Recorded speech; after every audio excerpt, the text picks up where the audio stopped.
Señor director de la Real Sociedad Económica de Amigos del País, autoridades, amigos, señoras y señores, sean todos bienvenidos a esta casa. Hoy me corresponde presentar al ilustrísimo señor don Luis García Rebollo, comandante naval de Santa Cruz de Tenerife, que nos va a brindar la conferencia Tenerife en su entorno marítimo. Don Luis estudió el bachillerato, COU y selectividad en Santa Cruz de Tenerife. Ingresó por oposición en la Escuela Naval Militar el 16 de agosto de 1978 y finalizó los estudios el 16 de julio de 1983 con el empleo de alférez de navío de la antigua escala superior del Cuerpo General de la Armada. Ha participado en numerosas misiones, en su planeamiento en Estados Mayores internacionales y en ejercicios con marinas de guerra de distintos países. Ha estado destinado a bordo de los siguientes buques: portaaeronaves Dédalos, con base en Rota, como oficial del Servicio de Armas; Dragaminas Duero, con base en Palma de Mallorca, como oficial de Rastras y segundo comandante; Destructor Méndez Núñez, con base en Ferrol, como oficial de derrota y del destino de electrónica; patrullero de altura Villa de Bilbao y remolcador de altura Las Palmas, con base en Las Palmas de Gran Canaria, como segundo comandante; patrullero Grosa, con base en Las Palmas de Gran Canaria, como comandante; portaaviones Príncipe de Asturias, con base en Rota, como jefe de operaciones del Estado Mayor embarcado.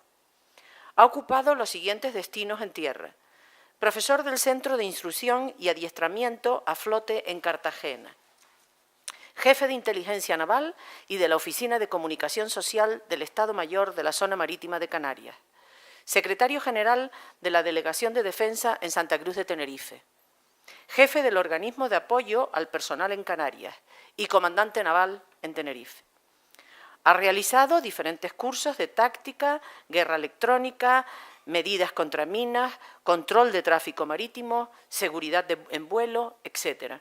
Y tiene los siguientes títulos: especialista en electrónica por la Escuela de Transmisiones y Electricidad de la Armada y diploma profesional en arquitectura naval para yates y buques menores por el Westland Institute of Marine Technology de Stanford, Estados Unidos. Es premio periodístico de investigación histórica Antonio Rumeu de Armas. Además de todo lo expuesto, quiero también decir que es amigo personal mío. Don Luis, cuando quiera, tiene la palabra. Ilustrísimas autoridades, miembros de esta Real Sociedad Económica de Amigos del País, señoras y señores, en primer lugar, permítanme agradecerles la oportunidad de traer a este foro la trascendental importancia del mar. El mar que nos rodea, en el día a día de nuestro pequeño territorio insular, en nuestro desarrollo, en nuestras costumbres y en nuestra cultura. No obstante, antes de empezar, debo ponerles el antecedente de una de las particularidades de la condición de marino, un gaje del oficio. Y es que en la mar solo lo breve, útil y fiable tiene sentido. Generalmente los asuntos son demasiado inminentes e irrevocables para adornos innecesarios, un modo de vida en el que la síntesis es parte sustancial, ya que puede ser decisiva para la seguridad de nuestro buque y para nuestros tripulantes. Seré, por tanto, consecuente con esa condición y en estos minutos les expondré solo una serie de hechos y circunstancias a lo largo de la historia y hasta nuestros días que tuvieron la suficiente trascendencia para canalizar el desarrollo de Tenerife. No entraré en detalles locales si su importancia no alcanza una mayor repercusión estratégica, igual que no mencionaré aquellas circunstancias que sean objeto de la política activa. Les mencionaré principalmente aquellos acontecimientos de ámbito planetario que tuvieron consecuencias concretas en nuestra isla y a aquellos isleños que tuvieron algo que ver con los anteriores. Si bien les dejo a ustedes y a su capacidad de análisis que relacionen estos con otros acontecimientos más cotidianos, más cercanos en lo geográfico, en lo social y en lo económico, a veces dramáticos y a veces afortunados, pero consecuencia de aquellos que ocurrieron en otros contextos geográficos o históricos, muchas veces ni siquiera imaginados desde este mismo localismo isleño. Aunque hoy día ya nos resulta a todos familiar el término aldea global, igual que entendemos que lo que ocurra en cualquier parte del mundo puede tener una repercusión más o menos directa sobre nuestra forma de vida, deben saber que el principal elemento globalizador en nuestro planeta ha sido precisamente el mar. Desde el principio de los tiempos, la aventura humana se desarrolla en torno al mar, a los grandes ríos, a los grandes espacios marítimos, desde Mesopotamia hasta Tenochtitlán, pasando por el Mare Nostrum romano, el Báltico del Rin y de la Liga Hanseática, o los grandes océanos del Imperio Español. Los que entendieron la importancia del mar evolucionaron y los que no se estancaron o desaparecieron, en la paz, en el comercio y en la guerra. Los que siguieron estrategias continentales como la de Haashofer y la Escuela de Múnich perdieron ante los que siguieron estrategias marítimas como las de Alfred Mahan. En ese sentido, muchas son las citas históricas de célebres estadistas como «El príncipe que sea señor del mar lo será de la tierra», de Alonso Velázquez. «Sin el dominio del mar no puede conservarse la paz ni sostenerse la guerra», del cardenal Richelieu. «Quizás sea la marina la única cosa que no puede improvisar el dinero», del general Montesquieu. «El que domina el mar domina el comercio, el que domina el comercio mundial domina las riquezas del mundo y en consecuencia el mundo entero», de Walter Raleigh. O la de un conocido político español que dijo: «Ninguna guerra se puede ganar en la península si no se domina el mar».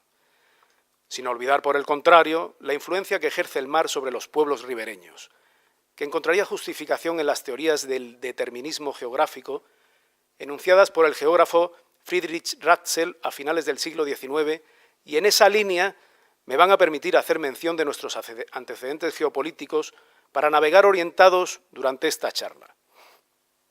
Tenemos que retroceder hasta el siglo VIII a.C. y trasladarnos a Grecia, un territorio peninsular con una accidentada frontera terrestre que lo separa del resto del continente y una gran longitud de costa con numerosas islas y puertos naturales, muy apta para el comercio y la comunicación marítima. Un entorno idóneo que alcanza un alto nivel de prosperidad, conocimiento y desarrollo con el comercio marítimo y la explotación de los recursos del mar. Dentro de esos límites geográficos florecen la cultura, la arquitectura, el teatro, la ciencia, las matemáticas, la filosofía. El primer sistema democrático, se celebran los primeros Juegos Olímpicos, Homero escribe la Ilíada y la Odisea, textos fundacionales de la literatura occidental. Cuando toda esa evolución alcanza la presión necesaria, la unión de las ciudades-estado en la Liga Panhelénica provoca una primera sacudida que concluye con la derrota de los persas en la batalla de Salamina. Y la posterior unión de Esparta y Atenas con la Liga Helénica de Filipo II provoca otra mayor que desborda las fronteras peninsulares e inician un periodo de expansión que integra en el modelo helénico a todos los pueblos a su paso. Alejandro Magno, hijo de Filipo, toma la capital de los persas y extiende su imperio hasta Pakistán y Egipto, estableciendo hasta 60 ciudades helénicas llamadas Alejandrías, entre ellas la actual del mismo nombre con su famosa biblioteca fundada por Ptolomeo, uno de los hombres de Alejandro. Algo parecido ocurre en la península itálica, con una configuración similar de costa, islas y puertos naturales, también separada del continente con una gran cordillera, los Alpes.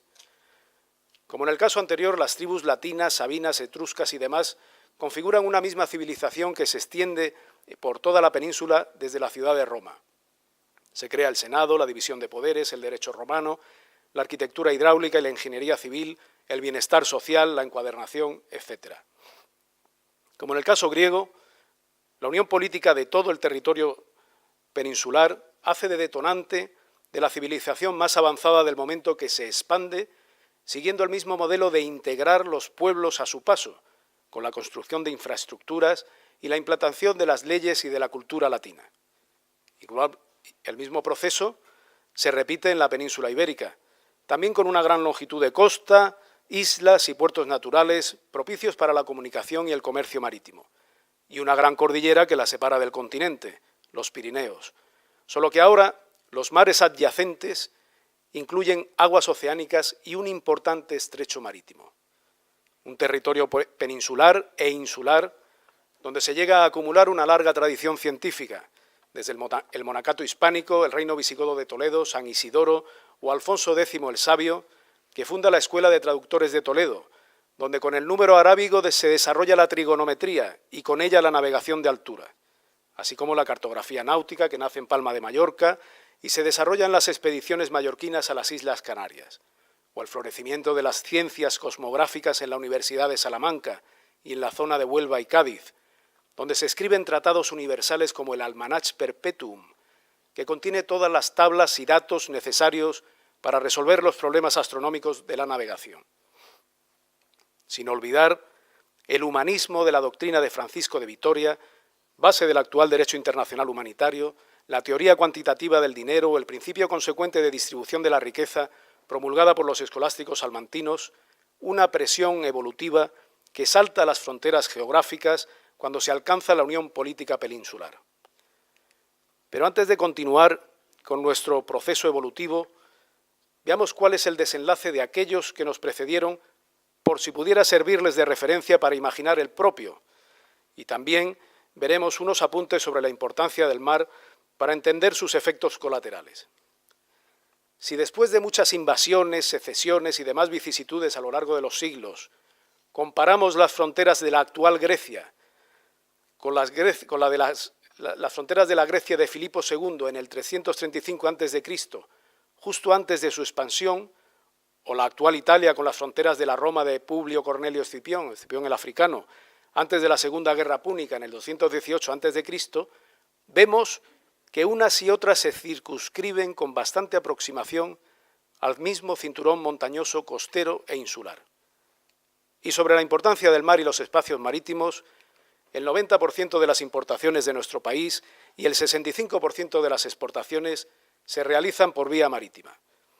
Además de los recursos pesqueros y energéticos de nuestro entorno, también sabemos de la existencia de importantes yacimientos minerales en el suelo y el subsuelo marino, igual que la existencia de importantes yacimientos de nódulos polimetálicos. Por el fondo marino circula también la red global de telecomunicaciones a través de cables de fibra óptica. Precisamente en nuestra isla se encuentra el NAP, por eso tiene un especial protagonismo, el Centro de Almacenamiento de Datos en el sur de Tenerife, en el ITER, un protagonismo que encierra también una vulnerabilidad. Recuerden que la guerra de Cuba del 98 empezó precisamente por el corte de los cables submarinos. Hasta hace unos años, durante la Guerra Fría y la política de bloques, el principal espacio geoestratégico era el Atlántico, que unía el bloque occidental, la OTAN, la Organización del Tratado del Atlántico Norte. Sin embargo, en la actualidad, después de la caída del muro de Berlín y el crecimiento de las economías del sudeste asiático, el espacio estratégico que centra la atención de las grandes potencias económicas es el Océano Pacífico. Se puede considerar que el centro del mundo hoy día es el Estrecho de Malaca, el lugar por el que pasa la mayor cantidad de dólares por segundo en tráfico de mercancías y en recursos energéticos. Pues precisamente en ese océano, que es ahora el centro de la atención de las grandes potencias, vamos a retomar nuestro particular proceso evolutivo y marítimo que dejamos antes.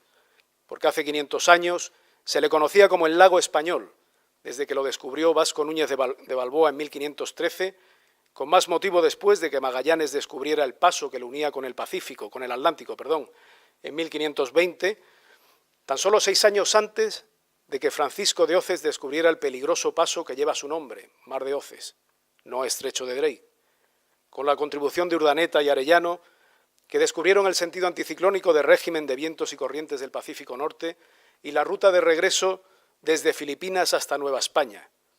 Desde Filipinas, donde fuimos capaces de establecer un rico comercio en el mar de China, cuyos productos llegaban hasta Nueva España a través de una línea comercial que se creó en 1565, que funcionó durante 250 años y se conocía popularmente como el Galeón de Manila. Llegaba a Acapulco, donde las mercancías se transportan por tierra hasta Veracruz. Uno de los productos estrellas de ese tráfico comercial era el conocido mantón de la China o mantón de Manila.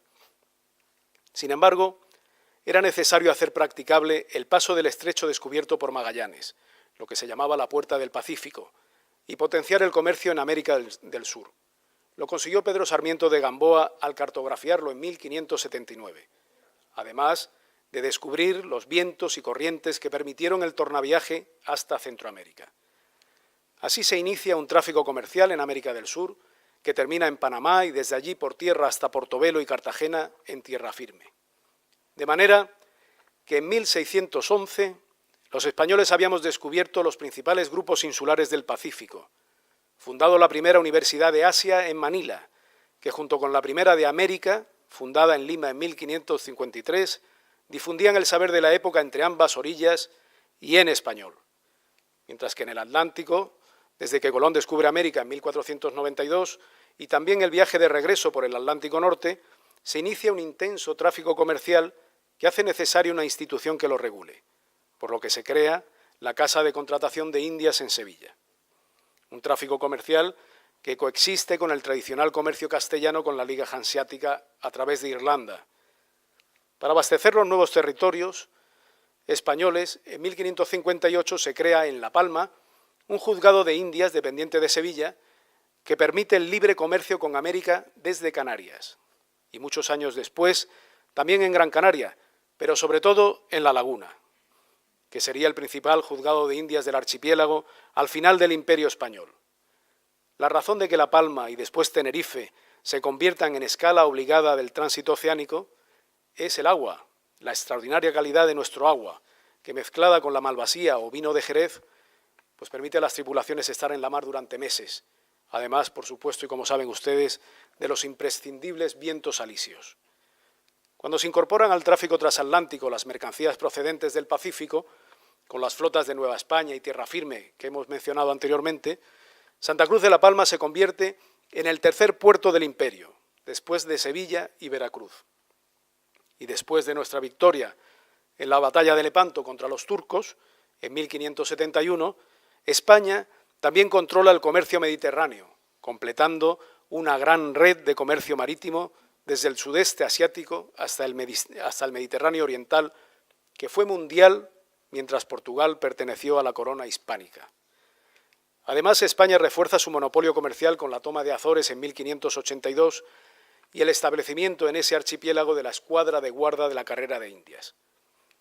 Obviamente, este monopolio comercial español no es bien visto por los demás países que intentan mermarlo con ataques corsarios y piráticos, y en ocasiones atacando con grandes flotas los puntos débiles, que eran las Islas Canarias y Centroamérica. Entre los ataques más importantes está el de Drake en 1595, que perdió la vida en el intento y su flota fue aniquilada por las fragatas rápidas de Tellez de Guzmán y los galeones de Bernardino de Avellaneda, lo que propició la paz de Londres de 1604, favorable a España. Esto no habría sido posible si como consecuencia del desastre de la Armada de Inglaterra en 1588, nuestros constructores navales no hubieran sido capaces de rediseñar y construir nuestra flota en tiempo récord. Entre ellos, destacaría el tinerfeño Tomé Cano, con su obra fundamental Arte para fabricar, fortificar y aparejar naos, la tercera sobre ingeniería naval impresa en el mundo. La primera y la segunda también eran españolas. El segundo ataque en importancia a nuestro comercio marítimo fue el de Vernon de 1741, con la mayor flota británica conocida hasta la fecha, que perdió 50 barcos y sufrió una gran derrota a manos del almirante Blas de Lezo, en Cartagena de Indias. Esta acción naval es una de las más extraordinarias de los anales de la historia universal, por la enorme desproporción de medios, 27.000 británicos a bordo de 186 buques, contra 3.500 españoles e indios y 6 navíos. Supuso tal afrenta para el rey de Inglaterra que mandó ahorcar a quien lo mencionara y cambió el curso de la llamada Guerra de la Oreja de Jenkins, que terminó a favor de España y permitió reanudar libremente el comercio transatlántico. Un hecho que aún se conmemora en el Valle de la Orotava en la devoción a la Virgen del Carmen de los Realejos. Es preciso recordar que Tenerife era un importante exportador. La orografía isleña era rica en acuíferos, con fértiles medianías y húmedas tierras altas, aptas para la morera, imprescindible para la industria de la seda, que se elaboraba en numerosos telares, igual que se elaboraban productos textiles, calzados y curtidos. Las haciendas tinerfeñas satisfacían de sobra la demanda local y exportaban a América y Europa. Caña de azúcar, vid, cochinilla, plátanos, tabaco, cereales.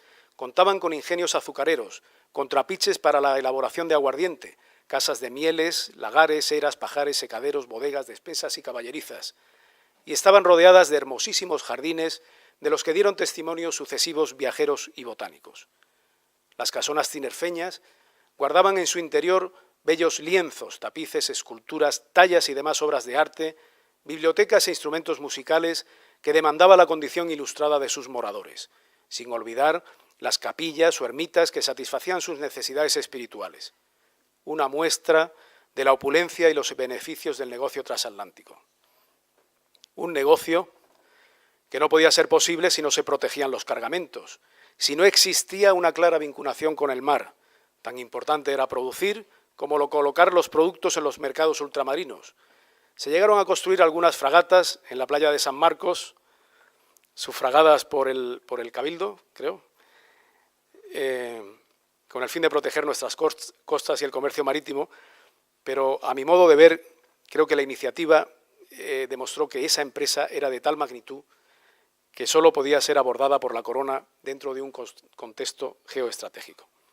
No obstante, Tenerife dio a las rutas transatlánticas cientos de marinos, corsarios como Amaro Pargo, con patentes otorgadas por el rey de España y numerosos oficiales de la Real Armada como Valcárcel y Lugo, Benítez de Ponte, Mesa, Prieto del Hoyo, San Martín, Llarena, Alfaro y Monteverde, Franquis Interián, Llarena y Viña, Carriazo, Ponte y Benítez de Lugo, Pacheco y Carabeo, Franchi y Mesa, y el que llegó a ser almirante, Domingo de Nava y Porlier, hermano del primer director de esta Real Sociedad Económica.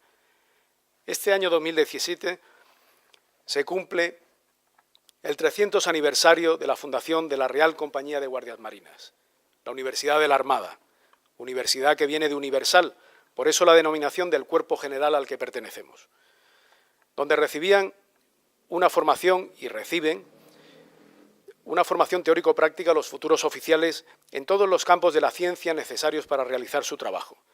De allí salieron importantes personajes como Malaspina, Jorge Juan, Antonio de Ulloa, José Luis Díez, Isaac Peral, los tinerfeños Imeldo Serís Granier o Juan Bautista de Antequera.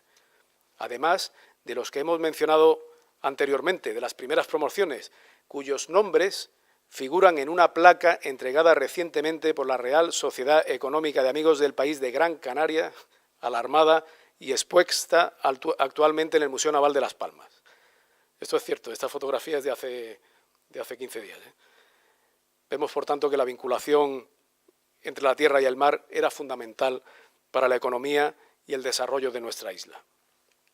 Después de la Guerra de la Oreja o del Asiento, sentenciada por Blas de Lezo en Cartagena de Indias, España continuó con el monopolio del comercio marítimo y el dominio del mar hasta la Paz de Versalles de 1783, en la que se confirma como primera potencia mundial. La importancia del puerto de Santa Cruz de Tenerife había ido en aumento desde la erupción del volcán Trevejo, que sepultó el puerto de Garachico en 1706. Esta imagen que ven muestra su actividad con ocasión del aprovisionamiento en 1787 al convoy británico que colonizó Nueva Gales del Sur, Australia. Los británicos buscaban otros horizontes lejos de nuestras áreas de influencia. Se puede apreciar que ya se utilizan las banderas de los buques de guerra y de la Marina Mercante Española, seleccionadas por Carlos III entre las finalistas del concurso convocado en 1785. También que los castillos izan la bandera naval, autorizada por el rey para las plazas de la costa en 1786. Como saben, esta bandera de la Armada se convertiría años más tarde, en tiempos de Isabel II, en nuestra actual bandera nacional. En cuanto al convoy británico, se distinguen también las dos fragatas de escolta de sus buques mercantes por el color de sus banderas. En cualquier caso, a finales del siglo XVIII, el resultado había sido enormemente satisfactorio para nuestro comercio marítimo, gracias a la escuadra de guarda y el sistema de convoys. En 300 años, el 98% de los cargamentos habían llegado sanos y salvos a sus puertos de destino. Solo se había perdido un pequeño porcentaje en naufragios y ataques enemigos. A lo que habría que añadir que durante el reinado de Carlos III también se construyen los arsenales de la Armada, se traen a España los mejores constructores navales, los mejores matemáticos y científicos que estudian y analizan exhaustivamente los procesos de diseño y construcción de navíos. De manera que saltamos de la ciencia empírica y el oficio de la construcción de buques a la ciencia formal y a la ingeniería naval, hasta construir navíos como el Montañés, los mejores de la época. En 1796, consecuencia de nuestra reciente alianza con Francia, se declara la guerra entre Inglaterra y España y en julio del año siguiente el almirante Horacio Nelson se aventura hasta nuestras costas con el fin de tomar Santa Cruz. En el intento es derrotado por el general Gutiérrez y pierde su brazo derecho. Ese es el origen de la coca que llevamos los marinos en la bocamanga. En esos años de las nuevas políticas de la Ilustración liberalizan el comercio marítimo, lo que lleva al cierre de la Casa de Contratación de Sevilla y los juzgados de Indias. Su lugar lo ocupan las comandancias de Marina, que se encargarán de la nueva gestión del tráfico marítimo. Entre ellas, la de Canarias, en Tenerife, fundada en 1803, que hereda las funciones del antiguo juzgado de Indias, ubicado en la calle de la Carrera, en La Laguna. El nuevo siglo llega con una cambiante política de alianzas que nos arrastra a Trafalgar, a las órdenes del almirante Villeneuve. A pesar de la derrota franco-española, España aún conservaba una poderosa fuerza naval compuesta por 224 buques, entre ellos 42 navíos y 30 fragatas, para proteger nuestro comercio e intereses marítimos. Pero lamentablemente, las ausencias de las políticas navales de Carlos IV y Fernando VII y la destrucción de los arsenales de la Armada durante la Guerra de la Independencia contra Francia, España se queda sin barcos y sin capacidad de construirlos. Tal es así que en 1813 el ministro de Marina dice en las Cortes españolas: no hay marina, los arsenales están en la ruina, el personal en abandono y orfandad, a nadie se paga.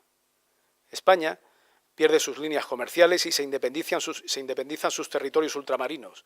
Tenerife también pierde la beneficiosa dualidad entre la producción de la tierra y el transporte marítimo. Pero lo peor es que perdemos la conciencia marítima, cosa que tendrá dramáticas consecuencias en el futuro. La primera consecuencia es que con los arsenales de la Armada España también pierde su tejido industrial y la capacidad para entrar en la revolución industrial que Agustín de Betancourt, un ingeniero tinerfeño, había introducido en Europa al copiar la máquina de vapor de Watt. Conviene recordar que España en el siglo XX quebró una vez, como consecuencia de la Guerra Civil, pero en el siglo XIX quebró 8 veces, debido, entre otras circunstancias, al déficit industrial y a la emisión de deuda necesaria para la construcción de la red ferroviaria española. La siguiente consecuencia es que son ahora buques insurgentes procedentes de nuestros antiguos territorios americanos los que atacan nuestro tráfico mercante y nuestras costas isleñas. Finalmente, en 1833 muere Fernando VII, con él termina la decadencia de la Armada y la Marina mercante, que había visto reducido el número de sus buques de 224 a 35, la mayoría incapaces de navegar. Con la llegada de Isabel II se produce el despertar marítimo, se impulsa la construcción naval, se refundan y potencian las escuelas de ingeniería y se crea mano de obra especializada. En ese renacer marítimo está el origen de la actual costumbre de vestir a los niños de marinos y marineros que estamos viendo estos días por la laguna en su primera comunión. Durante su reinado, en 1852, surge la idea, llevada a término por el ministro León y Castillo, de conceder la franquicia a los puertos isleños. En 1860 tiene lugar un hecho que podría haber tenido una gran trascendencia para la economía y el desarrollo insular. Como consecuencia del Tratado de Wad-Ras, tras la victoria de las tropas del general tinerfeño Leopoldo O'Donnell, quizás por esa circunstancia de ser tinerfeño, Marruecos reconoce nuestros derechos históricos sobre las pesquerías en el Banco Pesquero Canario Sahariano, uno de los más ricos del mundo, en el que los españoles pescábamos desde 3000 años atrás, desde que lo hicieran nuestros antepasados fenicios de Gades. La fuente de prueba era una torre medieval construida por Alonso Fajardo en 1496 por orden de los reyes católicos en la costa africana, en lo que se llamó Santa Cruz de la Mar Pequeña. Quedaba pendiente la localización de la torre primitiva para hacer valer el derecho reconocido, de la que surgieron distintas teorías sobre su emplazamiento. No lo vería Isabel II arrastrada al exilio. Con ella se fue aquel despertar marítimo y la conciencia náutica necesaria para emplazar las pesquerías en el lugar correcto. Muchos años más tarde se utilizaron criterios con poco fundamento náutico para suponer su emplazamiento original, donde finalmente se estableció Ifni.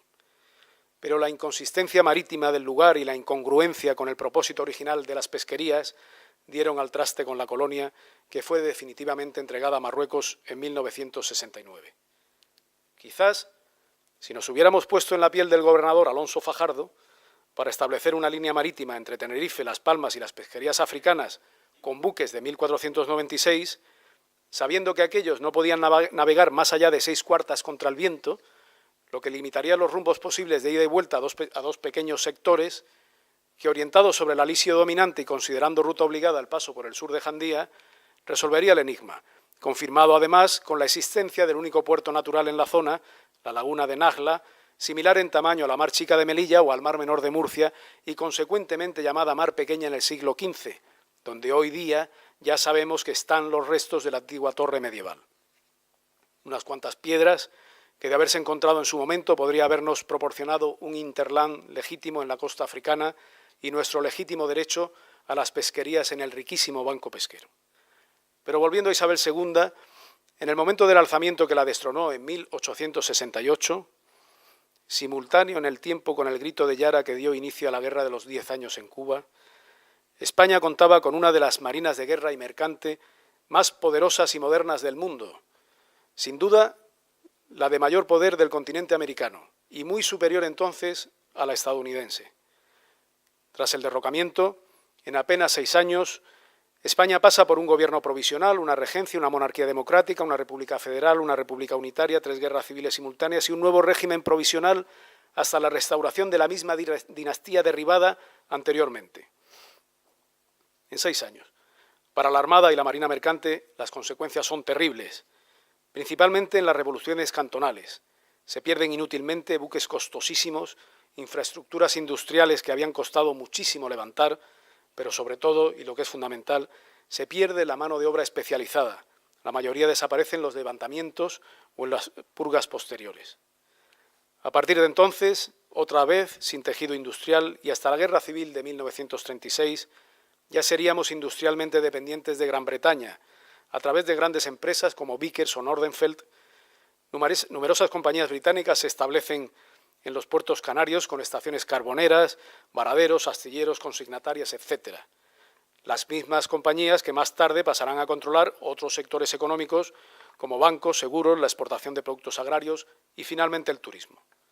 El puerto de La Luz y el de Santa Cruz se benefician de su importante enclave estratégico en las principales rutas oceánicas abiertas con la revolución industrial a los nuevos buques de vapor, que traen nuevas corrientes de pensamiento y negocio, aunque estos últimos, los isleños, participan de forma muy secundaria. Llega a ser significativa la cifra de que por cada 5 buques que recalan en puertos canarios, 3 son británicos y solo 1 español, aunque la mayor presencia británica y actividad portuaria tiene lugar en Las Palmas, mientras que Tenerife permanece más apegada a la tradición de las haciendas y a la tierra. La actividad marítima en las islas continúa principalmente en manos extranjeras, con alguna excepción como la comercial realizada por los veleros palmeros con América y Cuba especialmente, hasta que en 1883 llega a las islas el cable submarino, que las une con la península, después de una dura contienda política entre Gran Canaria y Tenerife. El cable toma tierra al norte de Santa Cruz, en la playa de La Jurada. Poco después comienzan las obras de un semáforo eléctrico en las cumbres de Anaga, que dependiendo de la comandancia de Marina sería capaz de comunicar con los buques que navegan en sus inmediaciones por medio de banderas y pasar la información al resto del mundo a través del cable telegráfico con el código Morse. Es un hecho de gran trascendencia, ya que Santa Cruz no solo se conecta con el resto del mundo en tiempo real a través del cable, sino que también hace lo propio a través de los pasajeros de los buques que recalan atraídos también por el nuevo sistema de comunicación marítima. Esto ocurre justo cuando España da carpetazo a los 20 años de avance tecnológico del submarino de Peral, que nos habría puesto en cabeza de la segunda revolución industrial, igual que se da carpetazo al plan naval que lo avalaba, del almirante tinerfeño Juan Bautista de Antequera, junto con los acorazados y otros buques capaces de afrontar las amenazas navales de la época para proteger nuestros legítimos intereses marítimos. De cualquier modo, en 1893 se entrega a la Armada el semáforo eléctrico, junto con el camino de acceso y el embarcadero en la playa de Higueste de San Andrés, que estaba enlazado visualmente con la Comandancia de Marina, situada entonces en el arranque del Muelle Sur a 6 millas náuticas. En 1898, desde ese mismo semáforo, el almirante Cervera recibe, en contra de sus sugerencias, la orden de continuar viaje a Cuba con la escuadra de operaciones. Cervera sabía perfectamente que los 15 centímetros del blindaje y los 250 milímetros del calibre de su mejor barco no eran rivales para los 45 centímetros de blindaje ni los 350 milímetros del calibre de los nuevos acorazados norteamericanos. El resultado es de todos conocido. Paralelamente, los liberales tinerfeños habían tratado de establecer la Comandancia Naval de Canarias en Tenerife, cerrando la Comandancia de Las Palmas, mientras León y Castillo lucha por la unificación de las dos comandancias bajo una sola cabeza en Gran Canaria. La dura batalla por la hegemonía política y económica del archipiélago, en la que el semáforo de Anaga es uno de sus peones, se libra ahora en aguas portuarias. Las Palmas lanza un órdago en 1898 con el ofrecimiento de la Cámara de Comercio de esa ciudad de financiar lo que no podían hacer los exiguos fondos públicos, que era la construcción de una nueva y monumental comandancia de Marina, que años después sería el cuartel general del almirante de la zona marítima de Canarias. La cabecera marítima del archipiélago queda, por tanto, sentenciada. Mientras tanto, durante el Carnaval Chicharrero de 1917, la dotación del cañonero Laya, destacado en Tenerife, compone una chirigota gaditana que dará origen a las actuales murgas tinerfeñas. Y ya después de la división de Canarias en dos provincias y de haber pasado la cabecera marítima a Las Palmas, se construye el edificio de la actual Comandancia de Marina en Tenerife, en los años 40, obra del arquitecto tinerfeño José Enrique Marrero Regalado. Se le dota también de una torre observatorio y palo de señales para mantener la comunicación visual con el semáforo de la Atalaya, hasta la baja en servicio del semáforo y entrega a Patrimonio del Estado en 1971.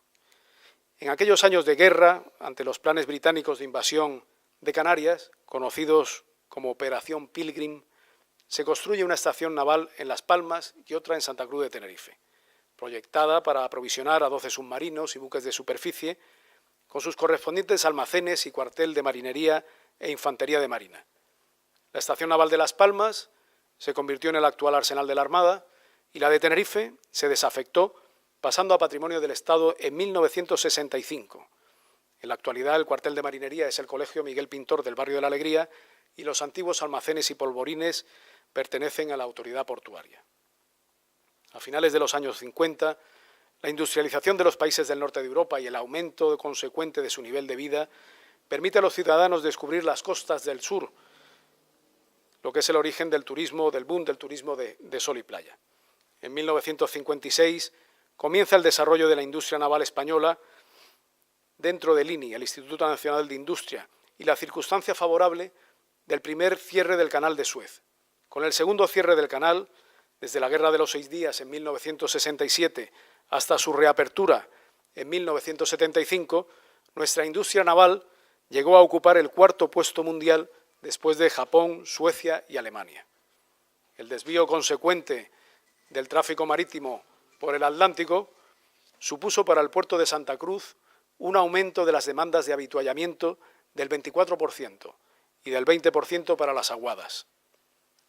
España llega a 1975 como país no alineado, abandonamos el Sáhara español, el Banco Pesquero, con la llegada de la democracia salimos del aislamiento, ingresamos en la Organización del Tratado del Atlántico Norte y nos vemos obligados a cumplir los compromisos internacionales en seguridad y defensa para recuperar el peso que nos corresponde en el concierto de las naciones, empezando por eliminar el mando OTAN británico en el Estrecho de Gibraltar, con sede en el Peñón. Para eso España debe demostrar que sus buques están suficientemente avanzados, sus oficiales entrenados y sus políticas son consecuentes. Los procedimientos OTAN se estudian y practican en escuelas y buques de la Armada y se construye el grupo de combate compuesto por el portaaviones Príncipe de Asturias y las fragatas de eje.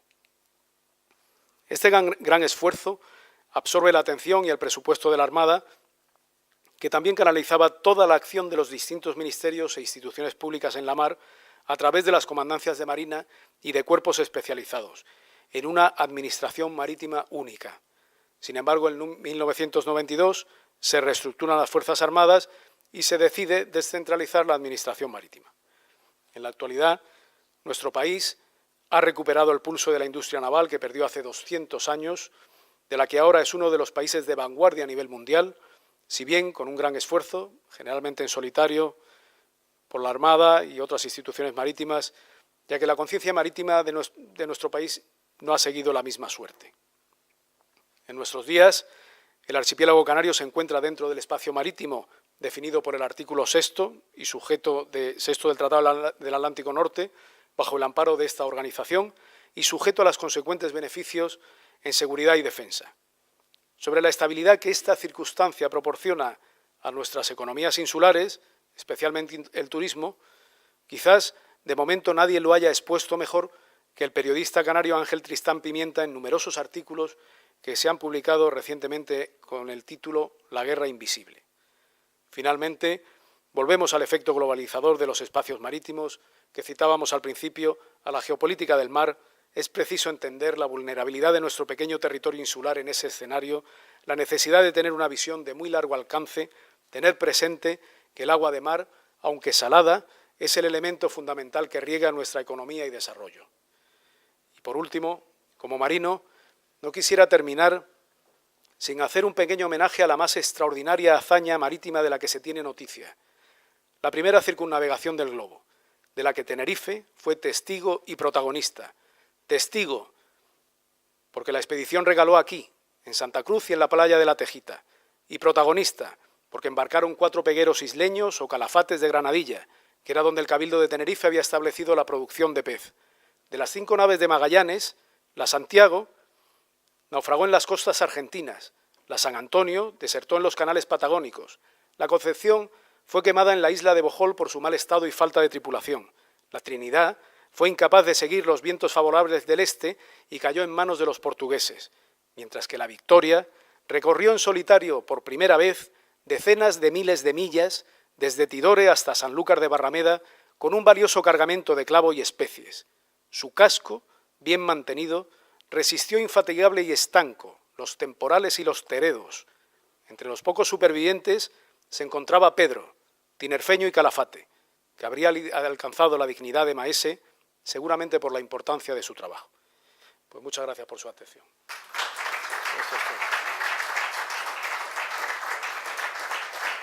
Gracias de nuevo.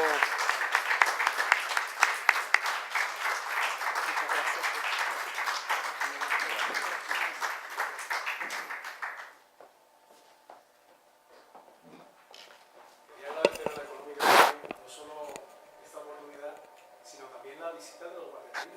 Están en la fotografía, y es la primera vez que ocurre en 2 instituciones ilustradas. Bueno, queremos agradecerle a nuestro comandante naval la magnífica conferencia que nos ha expuesto y felicitarlo. Y también le agradecemos con la medalla de la Real Sociedad, que es lo único que podemos dar, pero bueno, podemos darlo. Es un honor.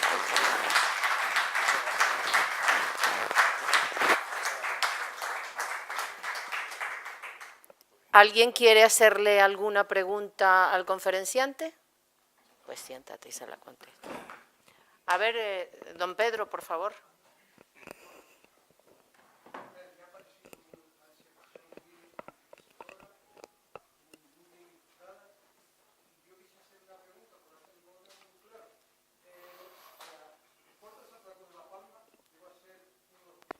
A raíz del ataque de Piedepalo. Pero ¿cuáles fueron los otros 2? ¿Era Sevilla, Amberes? Usted dijo otro. Veracruz. ¿Era Sevilla? Veracruz. O sea, en La Palma se cree que es Amberes. Bueno, es que La Palma fue tercer puerto del Imperio y cuarto. Cuando fue cuarto era detrás de Amberes también, pero cuando fue tercero estaba por delante de Amberes. O sea, hubo, entonces, creo que yo... Cuando fueron 3, ¿cuáles fueron? Sevilla y Veracruz. Sevilla y Veracruz. No fue Amberes. Y Amberes fue cuando fue el cuarto, fue detrás de Sevilla, Veracruz y Amberes. Pero yo creo que es un periodo de casi, si no recuerdo mal... Es pequeño. Sí. No, sí, es pequeño, pero pequeño me parece que son 60 años. O sea, que no es tan pequeño. O sea, es un periodo, creo recordar, pero lo estuve mirando y me sorprendió porque era un periodo, vamos, era una vida casi, ¿no? Sí. Nada, era eso, nada más. Y gracias. Nada. ¿Alguna otra pregunta? Bueno, pues muchas... el director. No solo la misma conferencia, y le vi una versión reducida y le dije, esta tiene que tener otro auditorio y ser más grande, porque la verdad es que aprende uno un montón de cosas que no sabía. Y agradecerle también el cariño que ha demostrado siempre a la Real Sociedad, el cariño con que trata las visitas de la Real Sociedad, y no solo que él nos agradezca a nosotros, sino nosotros a él, porque además, como dice, la Escuela de Marina también está en la ilustración y tenemos puntos en común. Muchas gracias. Muchas gracias, director. Bueno, pues gracias a todos y buenas tardes. Adiós.